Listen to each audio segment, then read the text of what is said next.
Okay. So I recently watched Tiger King, which was iconic. It has everything you could possibly want in a documentary series. Tigers, sex cults, murder, multiple amputees. And it answers the question that's been on my mind for years. What would Donald Trump look like if he was both gay and from Oklahoma? I'm obviously referring to Joe Exotic. Love him. Can't wait to be his fifth husband. I'm not sure we'd be sexually compatible though. He seems like a bottom. Or maybe he's just a top with low hygiene standards.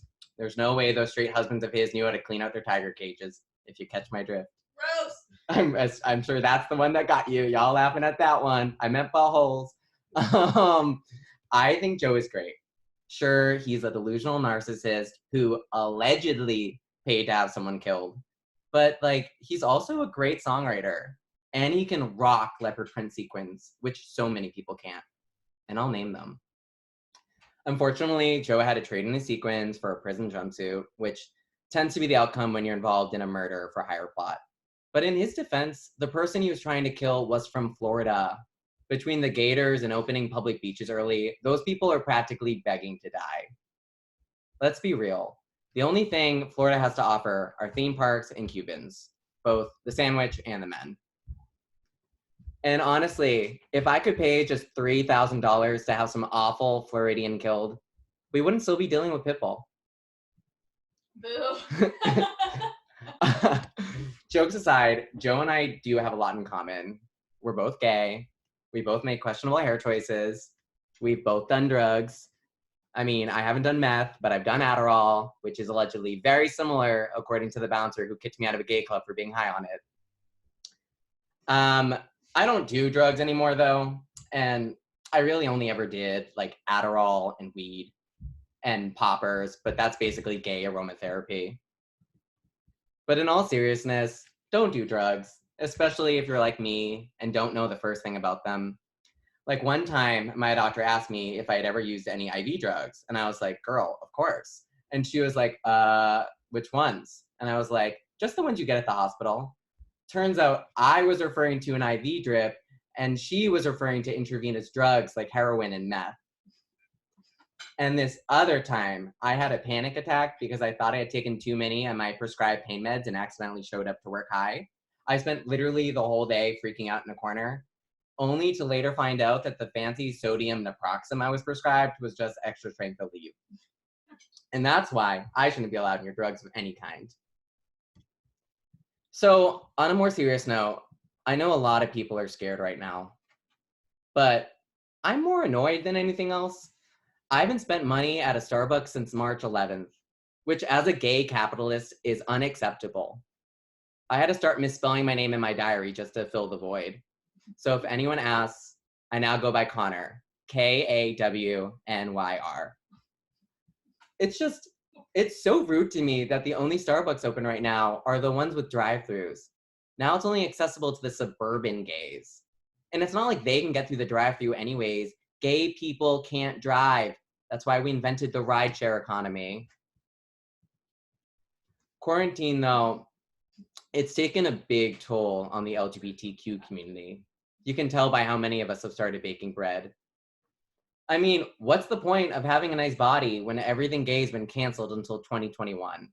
Pride's canceled, gay clubs are canceled, Lady Gaga postponed Chromatica to cure the coronavirus herself.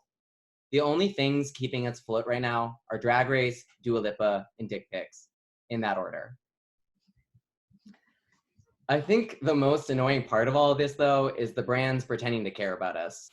Like the other day, I saw this Comcast commercial that was like, in this uncertain time, we're here for you. And that's just not true. Comcast is more unreliable than Joe Biden's memory. If only Comcast was as hands-on as Joe, maybe my Wi-Fi would actually work. Don't you just love how we can joke about both of our presidential nominees being predators?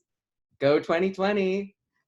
Side note, Trump and his administration have obviously done a horrific job handling the coronavirus.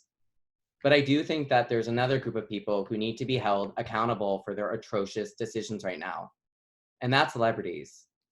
Like all the celebrities who came together to sing Imagine, which is now the worst thing to have happened to John Lennon. Anyways, back to brands. I recently got this email from Fire and Ice explaining what they were doing in response to the coronavirus. And it's like, I've never eaten at Fire and Ice and not had diarrhea. They are the absolute last place I trust during a health crisis. For those of you who've never been to Fire and Ice, it's kind of like if a Chili's in a hibachi place made a baby and then aborted it in the third trimester and then served it to you undercooked. Oh my God. So I'm single, which is baffling, I know. If you have any thoughts as to why, feel free to leave them in the chat box. I can put them on my vision board after this. I dated a lot, though, before this. I've actually gone out with 52 guys. I know it's 52 because I turned every single guy I go out with into a Horcrux. So you're going to have to kill a bunch of white guys named Dan if you want to get rid of me. But I've also gone out with a lot of international guys, and they've all been from the coolest, most exotic places like Japan, Italy, Colombia, Worcester. Unsurprisingly, the biggest language barrier was with the last one. I actually kind of like to think of myself as a gay Ellis Island, just a friendly port of entry, open to everybody. Or maybe I'm more of an Epcot, an American destination full of international attractions. Who's to say? Truthfully, I don't really know why I'm so into international guys. It's not like I am a well-traveled person. I'm from a middle-class Irish Catholic family of 6. My mom's idea of Asian cuisine is adding soy sauce to rice pilaf. Speaking of Asian, one time I asked my little sister how many Koreas there were, and she said 3. Because, you know, North Korea, South Korea, and Korea. Worst part, I was the only one in my family who knew she was wrong. But to be fair, I can be ignorant too. I once went out with this gorgeous Harvard MBA student. He looks like a racially ambiguous Groucho Marx. And he had this beautiful accent. So I asked him where he was from. And he said, guess, which is never a safe thing to ask an American person. So I panicked and froze. And he was like, I'll make it easier. It's somewhere between Turkey and Iraq, which, plot twist, did not make it easier. Because now I had to pretend like I knew where any of those places were, which I didn't, because I am a white boy from Beverly, Massachusetts, not a fucking cartographer. I only just learned that there is a country called Georgia. Every time I saw a headline like Russia and Georgia tensions rise, I legitimately thought Putin was just feuding with one of the Real Housewives of Atlanta. Nene, probably. Anyways, long story short, I guess Greece, which is allegedly nowhere near Lebanon.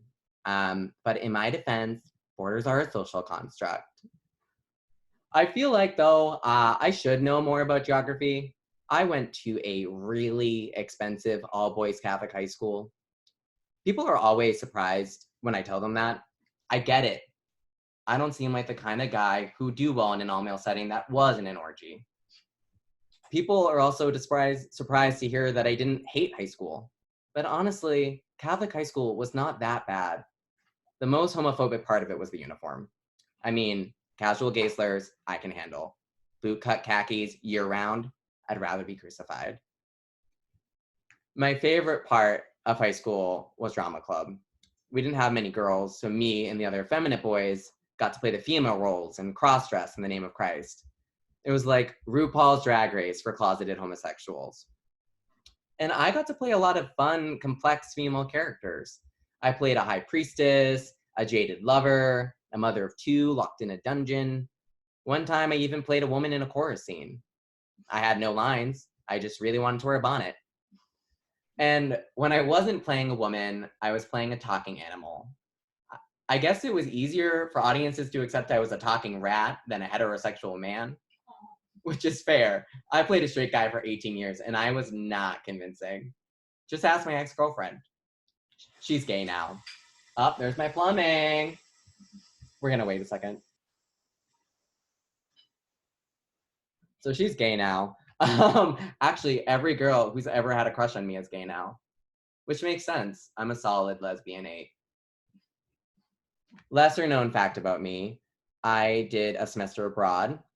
I went to this really adorable place called North Shore Community College, which is either very surprising to you or not surprising at all. I don't like telling people I went to community college. There are just a lot of negative stereotypes associated with it. People think if you go to community college that you're dumb or poor or have no social skills. And that's just not true. Usually you're a combination of the three. I am. I liked community college though. My favorite class was my speech class. It was full of characters. There was Hunter, who would leave his aviators on for the entire class like he was some redneck Ray Charles. And then there was Crystal, who was this teen mom who'd openly talk about how ugly she thought her daughter was. And she showed me a photo once and she was entirely correct. And then there was Eileen, who was like the cutest 200-year-old woman who literally never came to class. I remember one day I walked into class and Eileen wasn't there because she never was. And I noticed my teacher looked sad. So I was like, ooh, something went down. And it turned out Eileen had totally died 2 weeks earlier. He found out while he was just reading the obituary. And then he handed out copies of her obituary and asked for a volunteer to read it out loud, which I did because I wanted to transfer the hell out of community college. So I delivered this woman's obituary to the class.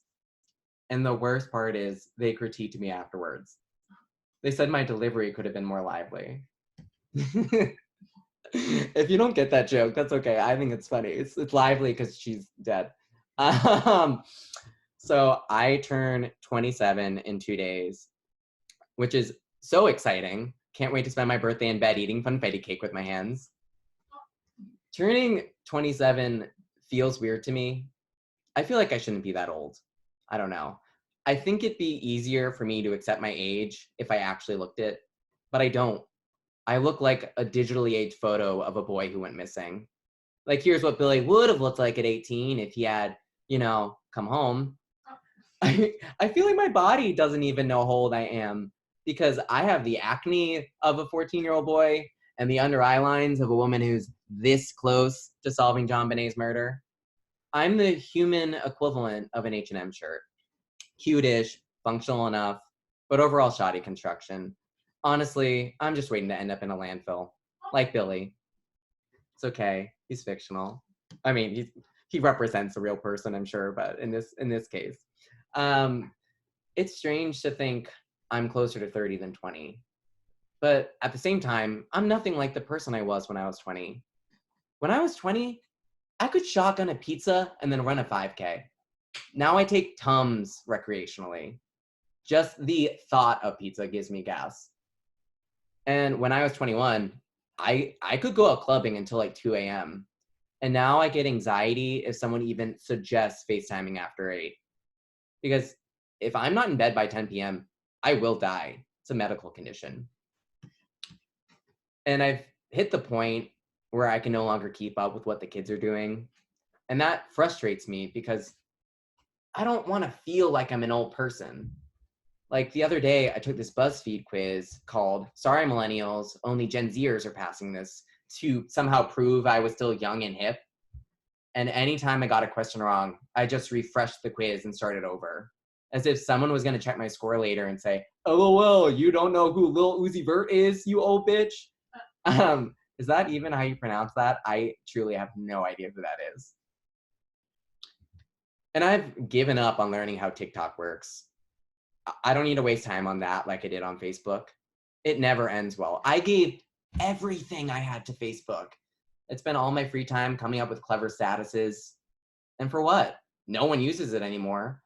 My entire newsfeed now is just fake ads and chainmail my mom shared that's like, sign this petition so they won't turn this tap dancing horse into glue. I could write a status about how I solved the coronavirus myself, and the only 2 people who would like it are my middle school English teacher and some girl I did community theater with back in 2007.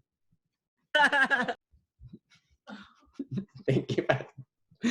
I didn't realize how old I was, though, until I noticed how old everyone around me has become. Like my mom. She's so old. She's like 10 years away from being shipped to a retirement home. At least that's what the guy at the home said when I called. Fucker wouldn't take her early. All right, everyone, that was it. But before you go, thank you. I guess I can unmute you and see what happens. You've all been unmuted. This is gonna be hellish.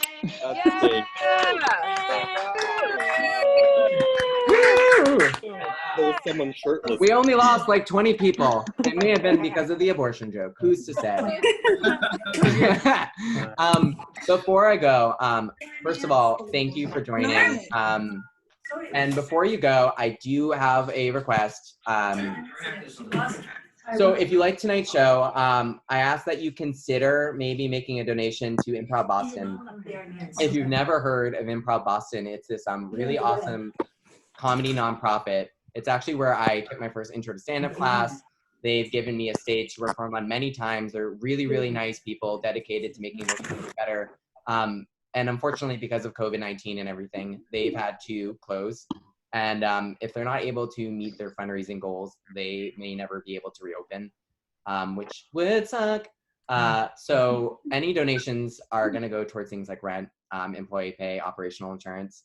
I'm going to share the link in the chat box. Obviously, this is a rough time and there's a lot of organizations in need of support. So, wherever you put your money, or even if you can donate to anything, do. I'm going to donate tonight, but if you like comedy and you want to stick around in Boston, I suggest that you try to maybe donate. I don't know.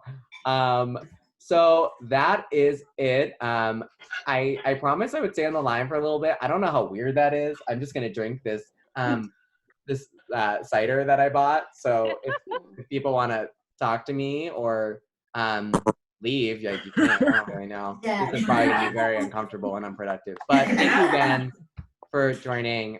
This was the highlight of my quarantine. And thank you for my roommates who watch in the background. All right, cheers, everybody.